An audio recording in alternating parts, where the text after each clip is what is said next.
Hello good morning साथीहरू। स्वागत छ हजुरलाई मेरो फर्स्ट मिनी ब्लगमा।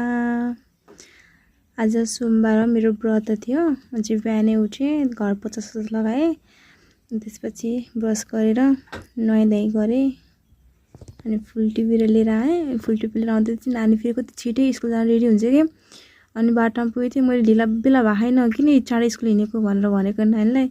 नानीलाई घर लिएर आएँ अनि फुलसुल टिप्यो पूजाको लागि पूजाको थाली मस्का रेडी पारेँ। अनि माथि गएर पूजा गर्न ठिक परेँ। म पूजा गरेँ मैले। अनि त्यसपछि नानीलाई टिका लगाइदिएँ। टिका लगाइदिइसकेपछि अनि नानी बोर्डिङ जान थालेँ। नानी जाँदैछ, बाई बाई भन्दैछ। ब्याग चाहिँ अलिक अगाडि लगाएर राखिसकेको थिएँ। अनि नानी गएँ। अनि त्यसपछि बाबु पनि जान थाल्यो। अनि बाबु त आएर भनेको बाई बाई भन्दै बाबु पनि गयो। Thanks for watching my video.